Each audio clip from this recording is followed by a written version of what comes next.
Well, I'm back in the forest again. This time with another story that took place a couple years ago when I was working at an airport, making more money than I ever had before. But at the end of each week, I was still making peanuts. Here I was with what would have been a nice, decent paying job 5 years before, but by 2024, I was making peanuts.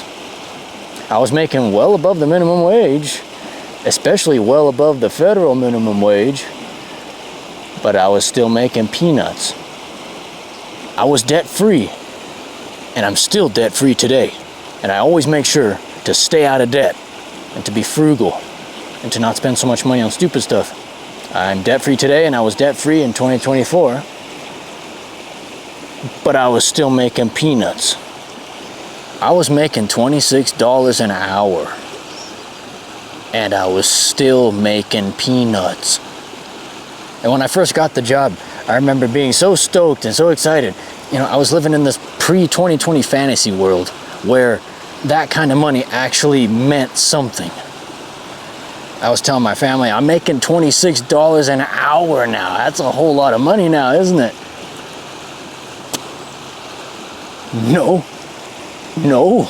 No, that is not a whole lot of money, Jimmy.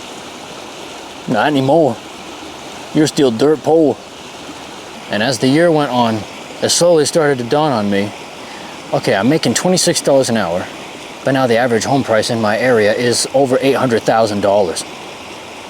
In my county, the average home price is over $1 million. And in my state, here in Colorado, the average home price is, at the time it was $563,000. And in the cheaper areas, the pay for the sort of job that I was working at an airport was lower. In cheaper areas, I'd be making a little less than $26 an hour. And I started scanning around my environment a little more, and I began to notice every chick at this company and every chick that I meet just in my daily life is I'm gonna keep this YouTube friendly, is a brat. And this company is slowly turning more and more corporate and toxic. And every other company I'm thinking of escaping to is also corporate and toxic, which I would find out from friends working at these other companies. They tell me, oh man, it's just as bad here, bro, don't come here. I'd have like 5 friends working at 5 other companies, and they'd say the same thing. Yeah, it's very corporate, it's very toxic here too, man. I hate the CEO too. I hate all the dumb rules that we follow here too. You know, they put cameras on us everywhere we go here. Everywhere. I was thinking, God damn, man, there's nowhere to really escape to when it comes to the corporate and toxic work environment that exists at nearly every company in America today now, it seems. And at this point, reality just slapped me in the face. Well, really what happened was reality beat me over the head with a crowbar for about half an hour. That's what it felt like. Half an hour every week. And at this point, a voice entered my head. Not a schizophrenic voice. I don't have schizophrenia or anything. I mean my intuitive voice. The voice from deep within my subconscious. And this voice said, you're not gonna make it with a 9-to-5 job. No matter which job it is. You will not make it in this society with just a job. So I thought, okay, fine. I will just start a side hustle, do something on the side to make it. Or better yet, I'll just quit my job and start a simple service business, like a cleaning business, because that usually makes a lot more money than most jobs nowadays, now does it? But then that same voice in my head told me, for what? I mean, look at all the women around you, dude. Look at all the people around you in general. But especially look at the women. Yuck. And remember a minute ago I was saying that every woman that I would meet, every woman I come across is a brat. It seemed like a nut job. And it's not just that they're aggressive, masculine, bratty, leftist, feminist women, you know, and all this sort of crap.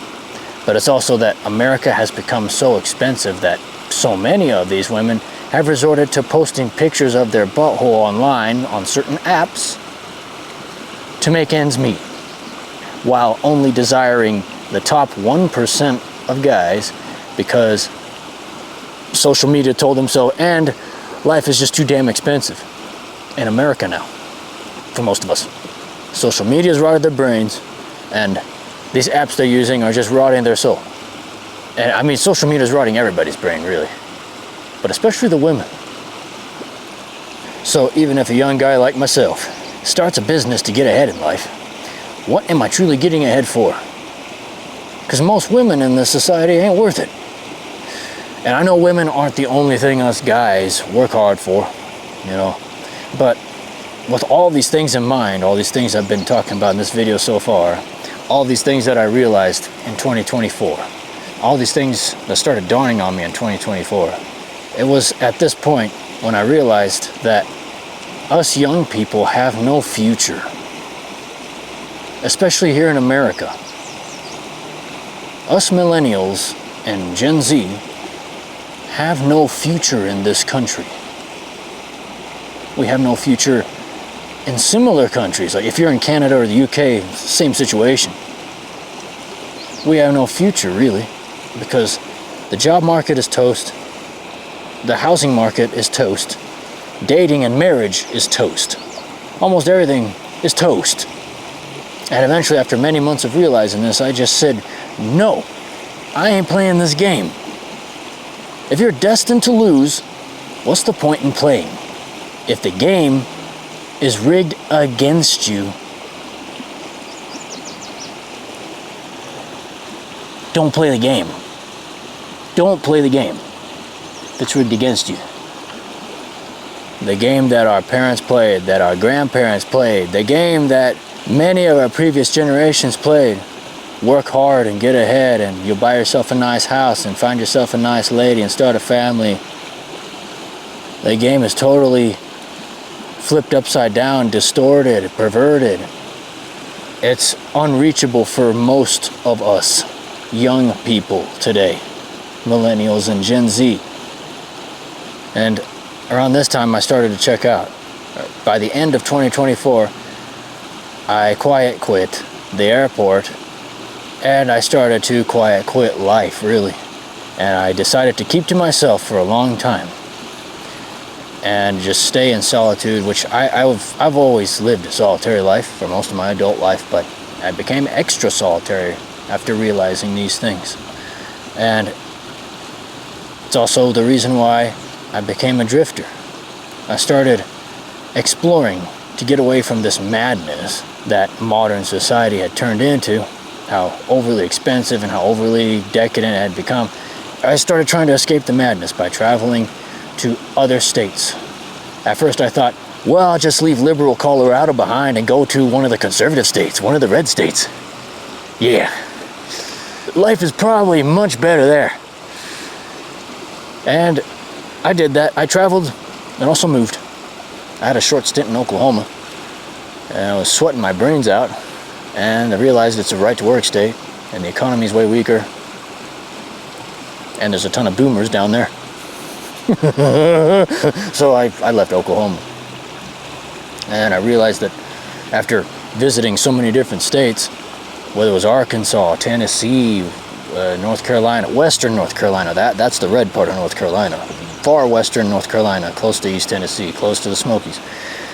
I visited South Dakota, I visited Wyoming and Montana, Idaho, and I realized that life ain't really much different in these red states. At least from my point of view, it's not much different. You still see a lot of the same problems. These states are cheaper, but the jobs pay way lower, and the infrastructure is much weaker than in the liberal states. Well, actually, in many liberal states now, the infrastructure is pretty weak too, and there's a bunch of homeless people everywhere. But overall life ain't really far superior. And that's something I realized after actually visiting all these states. South Dakota, Arkansas, Tennessee, Wyoming, Montana. Idaho may be a tiny bit better. Tiny bit. But as I said in my previous video, they have the whole Spokanistan situation. But for the most part, I found that life wasn't really that much better after visiting a lot of these conservative states. And I realized there's nowhere to truly run to in this country unless you're filthy rich, there's nowhere to truly run to get away from the awful cost of living and the immense decadence that has been unfolding and unfolding more and more in this country, as well as the immense loneliness and social issues that are pervasive in this country.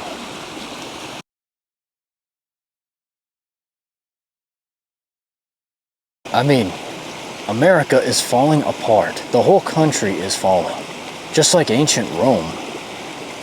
And back then, what did the brighter people of conscience back then, what did the brighter people of conscience do when Rome began to fall? Well, they began to check out.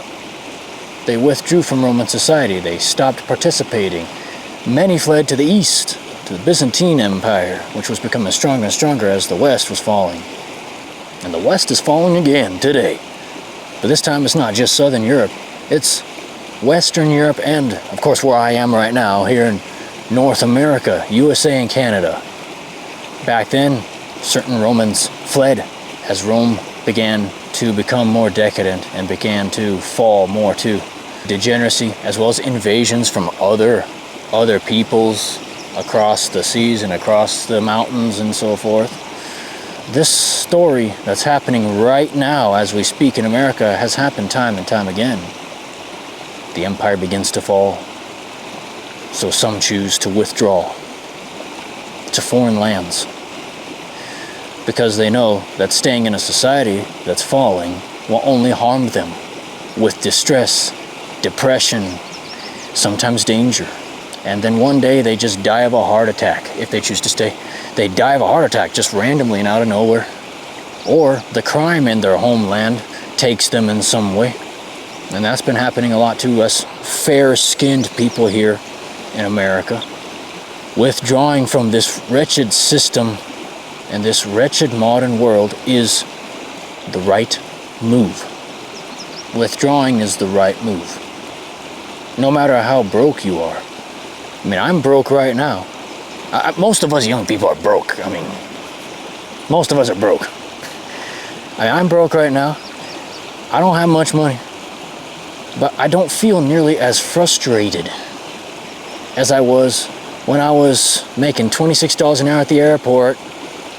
I mean, I'm still depressed, like a lot of us are today. But I felt even worse when I was in the 9-to-5, when I was in the rat race, making peanuts. And with good reason. It's because this system is crumbling. And the only logical thing to do is withdraw from it. And if we want a prosperous life, if we want a future, as younger people who didn't buy our house when the interest rates were low and when the house prices were way lower back in 2002. I should have bought a house when I was in kindergarten, man. Why didn't I think of that? But if we want a future as young people, I mean, it's crazy to say, but the best way is to leave America or to leave the West, which is now very common and is becoming increasingly common among us. Just this year in 2026, more people have left the USA than have moved into the USA. At first time since the Great Depression. It's crazy, man. I stumbled across this data analysis that showed that 180,000 Americans moved abroad in 2025, and citizenship renunciation surged to 102%. Over 100%. That's like more than total. That's more than like totally, like, I don't know what I'm saying. But a lot of these Americans are going to Mexico, Portugal, and Spain. Those are the typical choices. And 2 of those countries are still in the West. But Southeast Asia has become a very recent top destination for people fleeing America. And this shows that it's not politics. It's not just, libtards leaving because they don't like Trump and all that. No, it's way more, it's much different kinds of people than them. Those people are just going up to Canada and making it hard on themselves. you know, in a place that's colder than America, in a place that's way less sunny, and it's even stricter when it comes to certain policies that they have in their government. But anyway, I digress. It's not just politics. The main driver of people leaving the USA isn't politics, it's cost of living. And the terrible cost of living crisis in this country disproportionately affects us young people more than anyone else. It also affects retirees whose Social Security can't cover the cost of living here either. But there are a significant amount of younger people leaving this country, leaving America, as well as many other parts of the Western world.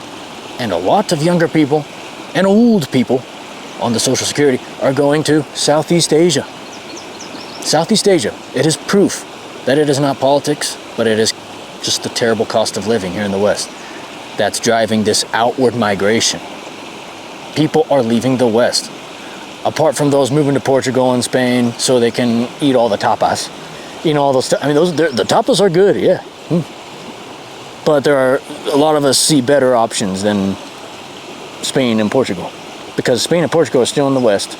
And just like the rest of the West, they have a lot of similar issues as the United States, Canada, the UK, France, etc. Overall, Southeast Asia, as well as South America, are the new frontiers, especially southern South America, the Southern Cone. I mean, think about it historically. Our ancestors who settled here in America in the first place, our ancestors who built America, they settled here after fleeing their own countries. And of course today there are no more places to settle in the same way how our American ancestors did. But leaving the West today is nonetheless a similar phenomenon to what our country's founders did when they left Europe. It's not exactly the same, but it's similar. It's similar to when certain Romans checked out of the Roman Empire society and fled the Western Roman Empire to the east, to the Eastern Byzantine Empire, which was becoming more and more prosperous. And people will flee before they stay and fight. Most of us will flee before we fight, before we confront. You know, we all have a fight or flight response, but really it's more of the more proper term for that response is a freeze, flight, or fight response. When things turn tough, when the economy becomes rough, when society starts to fall and crumble around us, we freeze at first. And then, for most of us, our instinct is to flee. Some will stay and fight. Most of us want to flee, though. And that's what's happening today. Some people can stay with the hope of changing the system one day, but I think there's more of a future for us in leaving America as it is right now. And a lot of people have been saying that the new American dream is to leave America. You know, get the hell out of this place. The new American dream is to get the hell out of here. So a lot of people have been saying this online. I've been seeing a lot of y'all saying it. And it's becoming more and more true. The worse things get in this country, because man, it's getting rough out here. Not right out here, it's nice out here, I have trees, but it's getting rough throughout most of this country. Like I said in a previous video, it's going through its own 1990s Argentina situation. Maybe not that awful yet, but certainly what's been unfolding is something like that. And the best solution is to leave. Most people will flee before they stay and fight. And that's especially the case here in America. And it's not that all of us would leave America forever. I mean, I don't plan to leave forever. You want to know my plan? My plan is to leave for a little while each year and structure my life so that I am able to do that. So I'm able to spend half the year in another country and come back here for half the year. Because just from the 3 weeks I went to Spain last year, my mental health greatly improved just from visiting for 3 weeks. And I think that if I didn't visit, if I didn't leave the country and go explore what life is like in a different country, a country that's much different from America, that my mental health would have totally deteriorated because I was getting super depressed. And that's one thing that America will do if you never leave it, at least for a little while. This country and the way it's designed will mess with your mental health over time. When I came back from Spain, I was surprised just how much better my energy was for a long while. Eventually I turned depressed again because, when you come back to America, or if you're in America for a very lengthy amount of time, you turn depressed no matter what at some point. But mental health, that's extremely important. And going overseas still does wonders for your mental health. So while I don't plan to leave America for good, I plan to leave it for half of each year because it's a better trip than a trip to the psychologist office, It does wonders for your mental health. I would leave for good, but then again, I'm a novice in this whole situation with what's going on, leaving the USA and seeing the world abroad. I'm new to the whole movement of going abroad. Personally, I can't say that I would leave America for good. It looks very challenging to leave America, financially, getting all your finances right, making sure that you do it right without tying your life in a knot, and then you have to come back to America, because there's some people who do that. It looks challenging to expatriate. It seems like it's very hard to do. But leaving America for a little while, that's not that hard to do. Not if you're a drifter, like myself, or someone who likes to explore, like myself. If you like going on adventures, it's not that hard to leave America for a little while. Plus, I have family here. For half the year I will spend time with my family. And then the other half, go out and see the world. Because at the end of the day, it's great to go out on adventures and to explore and see the world. It does wonders for your mental health, especially coming from a country like America. Because here in this country, mental health is not prioritized. It's not, ways to improve your mental health is not prioritized. And, the way how this country's designed will wreak havoc on your mental health if you stay here. It's like being in America today is like living with an alcoholic parent. It's like deep down you love them, but they've turned into something so rancid, and it's unpleasant to be around them for that long. So leave for a while and you come back and see them a little bit and say, hey, how are you doing? Hey, how are you doing? Mom, how you doing? Dad, how you? And you see that their house is a mess, and it's like, you don't want to be there for that long. But you have good memories of them. When you were little, you have good memories of being around them and being raised by them, but they turn into an alcoholic, and it's like you have to establish some distance with them. And it's the same with America. Actually, I'm going to make, my next video is probably going to be all about that, just that analogy, because it's an analogy I heard from Large Man Abroad in one of his videos. But it is a really accurate analogy of what America's like today. But leaving America, whether it's for half the year like I'm planning, or whether it's leaving America for good, it puts you in a positive state of mind. And when you're in a more positive state of mind, the future doesn't bother you as much. Or you see more of a positive future for yourself. You see more of a future for yourself when you're put in that mindset. And going abroad, going and exploring the world, especially from a place like America that's deteriorating right now, going abroad, it does wonders for your mental health. I've seen a little bit of it. I got a little taste of that with Spain. It was like an appetizer. But now I want a big steak dinner when it comes to doing that. And that'll happen later this year. Not with Spain. I plan to go to South America.